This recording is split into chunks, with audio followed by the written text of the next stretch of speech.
is a second part of my series recording in quiet and being trapped a little bit.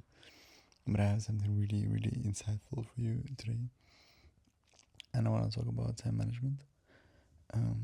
I've been kind of like scattered around, I was like kind of all over the place with my plans in the past few days. This is because of so many things I learned about myself, about what I do, and I had to kind of structure the way I spend my time more efficiently.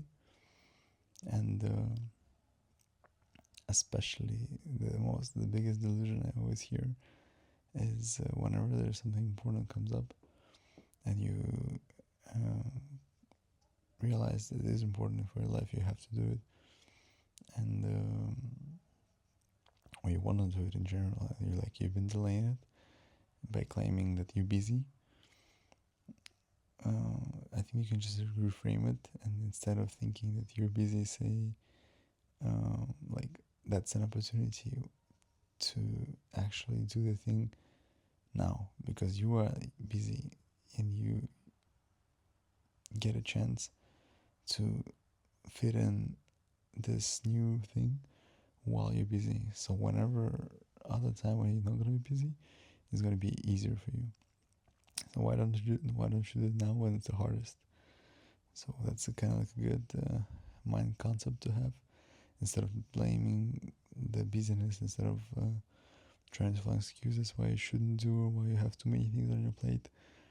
If you're busy, find time. You can always find time if you just prioritize well enough. So that first. Second, there's two kind of main concepts I want to share about planning.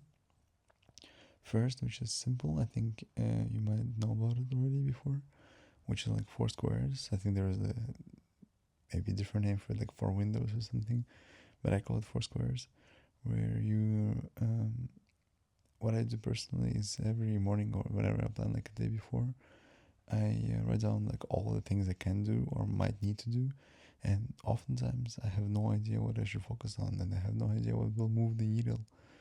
Like especially as an entrepreneur, you have so many things to do. Like the work basically never ends, and you gotta manage it as well, right? So in my case, write everything I can possibly do, from like the laziest to the most productive, allegedly for you things, and then just put in and distribute them between four squares, which is first is the most important and urgent. Second would be urgent but not as important, and third would be important, and the fourth would be not urgent and not important. So obviously start your day and like prioritize the things which are the most important, the most urgent, and then go into urgent things because they're urgent, and important can wait, but just make sure you complete urgent which are not important fast enough so you don't get stuck with them. And then obviously plan accordingly whenever you finish all the urgent and important, and then finish the just the urgent ones, go into important ones, and then trying to delegate or get rid of not urgent, not important tasks, which we always have. And another great concept which helped me so much, especially me as someone who I'm always blaming myself for like things I haven't finished, haven't completed. Even like YouTube video now, it's almost midnight, and I was supposed to go to bed like 2 hours ago, and I just was stuck with work. Now I'm blaming myself for not finishing it all earlier.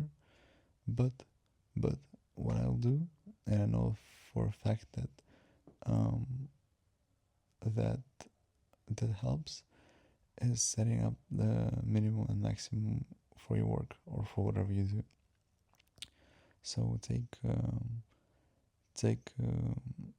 I don't know, it could be like going on a run, right?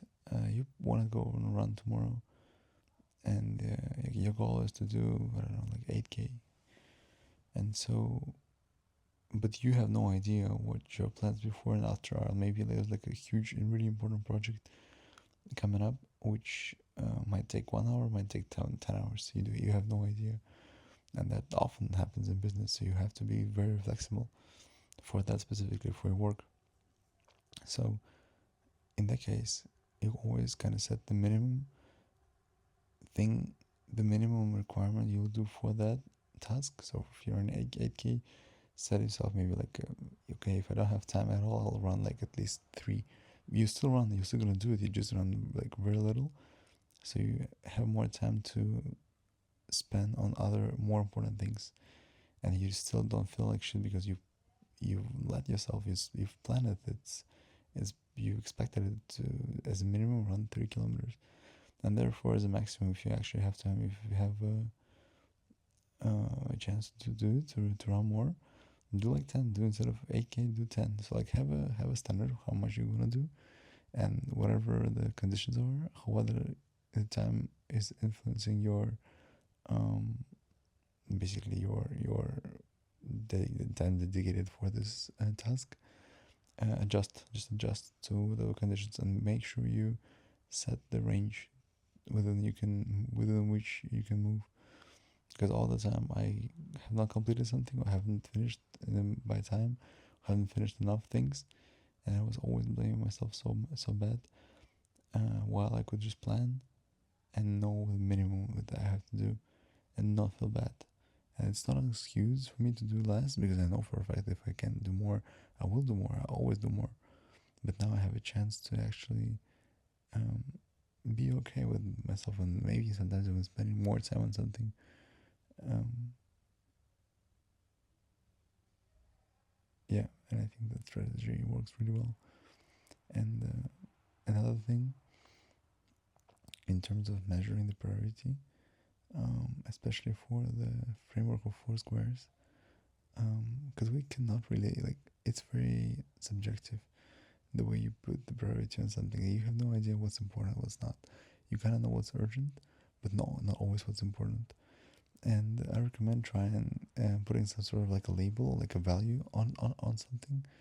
Um, the easiest and the best for me personally probably could be like money, like how much of the priority the thing has is purely dependent on how much money it can bring me, right?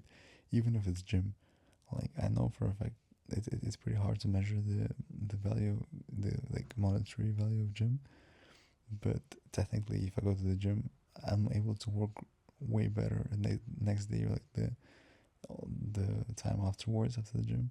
So I can just put a certain number to this, so I have something to compare with other projects and something to measure. It has to be measurable. Yeah, so these are the few concepts about time management I wanted to bring up today. Hope they helped, and hope you enjoy your day. Thank you for watching.